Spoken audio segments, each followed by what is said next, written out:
Mga katambay, kamusta po? Si Kamanong po, nagbabalik na naman po muli para po magkomento po sa inyo. Dito po sa Tambayan Makabayan, samahan niyo po inyong lingkod, magkomentuhan po tayo. Siyempre po, magandang umaga po muna sa inyo, tanghali, hapon, gabi. Madaling araw po sa ating lahat mga kababayan. Sana po ay nasa maayos po tayong kalagayan. Ito po mga tambay, komentuhan po natin, ito pong pasabog. Ito pong pasabog ni Senator Bato de la Rosa. Komentuhan po natin. Pakinggan po natin si Senator Bato. At komentuhan po natin ang kanya pong pasabog, mga kababayan. Umpisa na po natin. Alam mo, yung mga ebidensya na yan, nakalap yan dahil yan sa pagsusumikap ni Speaker Romualdez at ni Saldico. Sila talagang nasa likuran ng pagpatakbo ng investigasyon, pagpapasok sa ICC dito sa Pilipinas. Kahit sinasabi natin na walang jurisdiction ng ICC, pero still, sila ang nag-entertain. Doon pa nila pinapa-check-in sa hotel ni Saldico, sa Maidas Hotel sa Pasay. At kung ilipat-lipat man nila, ay sila po ang gumagasto. At yung mga tao na yan ay talagang with full may security na, full, maganda accommodation pa. At yung mga pulis na gusto nilang bumaligtad ay maraming offer po, unlimited po. At alam natin na ito pala kaya pala ang dami-dami lang pera na para panghabol kay Pangulong Duterte. Yun pala galing pala dito sa mga ghost projects na ito. Nakakalungkot po.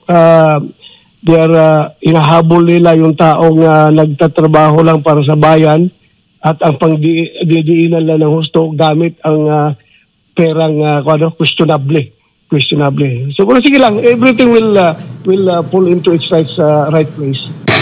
So, mga tambay, totoo po yun mga tambay. Kaya po yung pasabog po ni Senator Bato. Kasi meron po yan mga confidential. May confidential fund din po yan. May mga asset po yan na po pwede pong gamitin ni Senator Bato na mag-imbestiga. At alam naman po natin si Senator Bato ay isa po itong dating retired general, PNP Chief General po ito.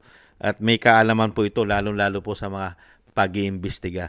At tahasan niya pong sinabi na ang ginawa po, kaya po ang ating dating Pangulong Duterte ay naroon po sa ICC dahil nga po nagsabwatan po lahat. Hindi lang po si BBM, si BBM po kasi talaga ang mayroon pong kapangyarihan para po ito madala.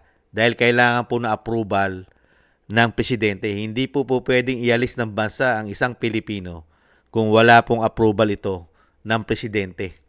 Hindi po ba? At syempre po, yung sinasabi ni Senator Bato, ginamitan po ito ng isang damukal na pera para po ang ICC, kahit walang jurisdiction sa ating bansa, ay napunta po rito at gumawa po ng mga investigasyon.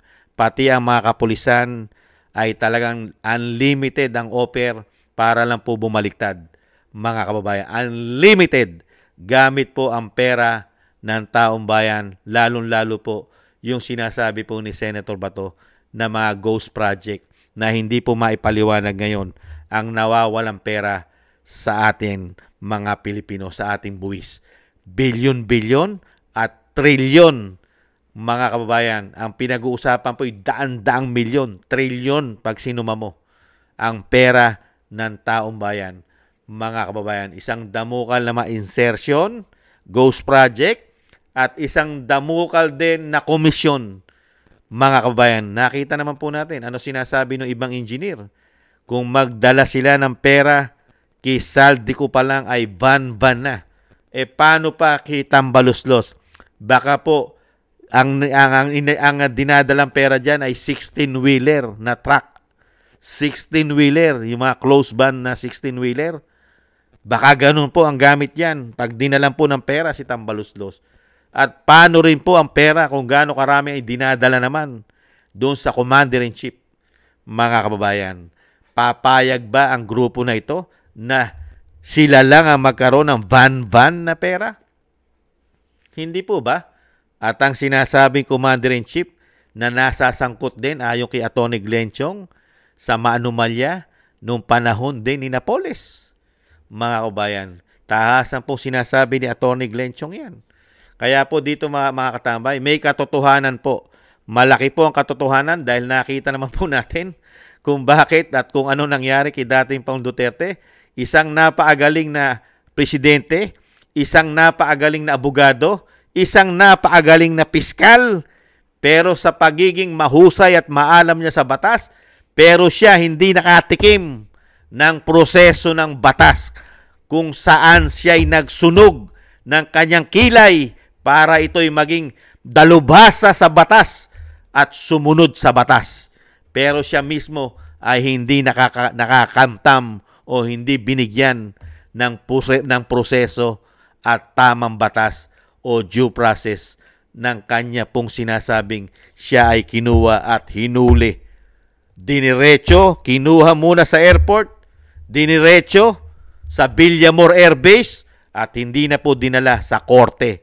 Kahit po sa mababang hukuman, kahit sa piskal, wala po siyang nakaharap. Maliban po kay General Torre at sa mga pulis at sundalo na nakapaligid sa Villamor Air Base. Hindi po ba? Nakita niyo po yung mga katarantaduhan?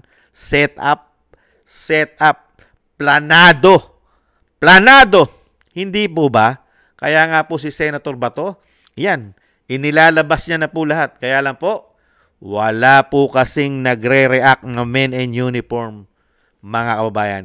Lahat po sila halos yata ngayon ay mga bulag sa nangyari pong planado sa buwatan gamit ang pera ng bayan, ghost project money, mga komisyon money, corruption money, para po maisagawa nila ang ginawa po nila kay dating Pangulong Duterte. At alam naman po natin na sinusunod na po nila dahil may sumabog din po umano na Oplan Horus, mga kabayan. Nakalagay na po lahat ang gagawin po nila sa pagpapabagsak daw po doon sa Oplan Horus na pumotok at sumabog po yan. Hindi po ba? Planado na po lahat. Pag hindi umubra ang number 1, number 2, number 3 o yung plan A, plan B, plan C, plan D, baka hanggang plan Y meron sila o Z, mga kabayan. Hindi po ba? Ganyan po kagigreedy at kasuswapang at sakim sa kapangyarihan at sa pera ng taong bayan. Hindi kaya? Nagtatanong na si Kamanong. Kaya po mga kabayan, yan po ang pasabog ni Senator Bato. Tahasan niya po na kinukundina at talagang pinaparatangan ang ginawa po ng mag-amo, mga kababayan, ang mag-amo na Tambaluslos at Saldico, mga kababayan. Expected na naman po natin yan. Kaya nga po walang nangyayari sa ating bansa eh. Wala pong mga proyekto silang maipagmamalaki sa atin. Ang kaya lang po nila ipagmalaki sa atin, ang 3 taong laganap na korupsyon at pamumulitika at kahirapan natin. Yan ang maipagmamalaki nila sa kanilang panunungkulan sa ating bansa. 3 taong mahigit kahirapan, korupsyon, at sobrang pamumulitika. Araw-araw, pinag-uusapan sa ating bansa, politika, korupsyon. Hindi po ba?